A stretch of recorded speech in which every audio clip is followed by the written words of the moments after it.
राजाराम हत्याकांड की पूछताछ के लिए पूर्व महामंत्री राकेश तिवारी को थाने ले जाने की सूचना पर बवाल। कानपुर से खबर। बार एसोसिएशन के पूर्व महामंत्री राकेश तिवारी को पूछताछ के लिए ले जाने की चर्चा शनिवार की शाम कचहरी में तेजी से फैल गई और इस सूचना पर बड़ी संख्या में वकील नवाबगंज थाने पहुंचे। पदाधिकारियों के पहुंचने पर वकीलों ने नारेबाजी शुरू कर दी। राकेश तिवारी को छोड़ने की मांग पर अड़े वकीलों ने थाना घेर लिया, जिस पर 10 थानों का फोर्स और पीएससी तैनात कर दी गई।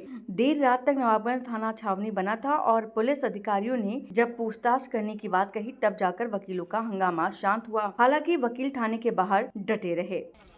पुलिस लगातार अधिवक्ताओं का उत्पीड़न कर रही है। आज हमारे सीनियर अधिवक्ता साथी लायर्स और बार के पूर्व महामंत्री श्री राकेश तिवारी जी को पुलिस कमिश्नर और जेसीपी मिलके हत्या के मुकदमे में फंसाना चाहते हैं, इसलिए उनको आज यहाँ नवाबगंज थाने में पकड़ के 3-4 घंटे से बैठाले हुए हैं। जबकि वो मुकदमा 2021 का है और उसमें चार्जशीट आ चुकी है 2022 में और ट्रायल चल रहा है, फिर भी ये जबरदस्ती फंसाना चाह रहे हैं। पुलिस प्रशासन इस समय अधिवक्ताओं के उत्पीड़न की हद पार करे है। हम लोग अगर उनको नहीं छोड़ा जाता है तो सोमवार से अनिश्चितकालीन हड़ताल पे जाएंगे और हम लोग कचहरी परिसर में पुलिस की एंट्री बंद करेंगे और अपनी बात लखनऊ जाके योगी जी के समक्ष रखेंगे और विधानसभा का घेराव करेंगे। अगर पुलिस प्रशासन होश में नहीं आता है और अधिवक्ताओं का उत्पीड़न खत्म नहीं करता है तबकि और राकेश तिवारी को नहीं छोड़ता है, जिनके खिलाफ पुलिस को कोई साक्ष्य नहीं मिले हैं। हम लोगों को इधर विगत 1 महीने से पता चल रहा था। हमने कई बार कमिश्नर साहब से कहा भी, पर्सनल मिलके भी कहा कि आप किसी को गलत ना फंसाइएगा, फिर भी आज वो फंसाने के उसमें लगे हुए हैं। कोई वारंट नहीं था, कुछ नहीं था। एक संगठित होकर कुछ पुलिस अधिकारी उनको फंसाना चाह रहे थे। ये सूचना हमको बहुत दिनों से मिल रही थी। हम लोग परमानेंट मिल के अपनी बात भी कह रहे थे। आज जब मैं मिला तो उन्होंने उस मुद्दे में कहा कि नहीं, ये जा नहीं रहे थे विवेचक के पास।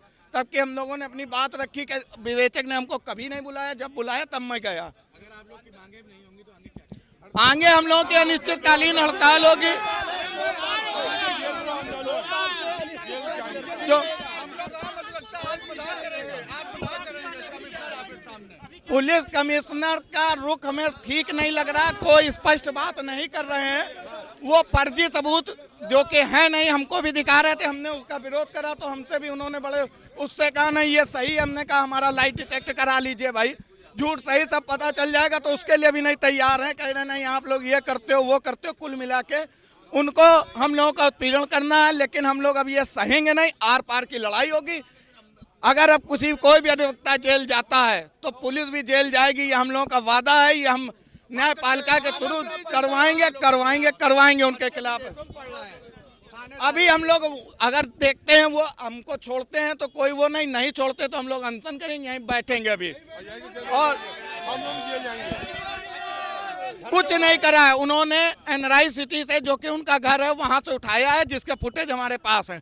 हमारा कहना, हम सम्राट आदमी हैं, संघ के पदाधिकारी हैं। आप हमको बुला सकते थे, कोई चीज थी आप हमको बुलाते। आप हमको बेइज्जत करने के लिए लेके आ रहे हैं। हम डेली कचहरी जाते, आपके ऑफिस जाते, सब कुछ करते हैं, लेकिन आपने नहीं करा। आप जानबूझ के हमारी बेइज्जती करके किसी उस पर काम कर रहे हैं। वर्ष 2021 में एनआरआई सिटी में एक व्यक्ति की हत्या हुई थी, जिसमें कि तत्काल इसमें अभियोग पंजीकृत हुआ और विवेचना हुई। और विवेचना में जो थे उनको जेल भेजा गया और जो भी आरोपी थे उनका जोर के आधार पर निष्पादन किया गया।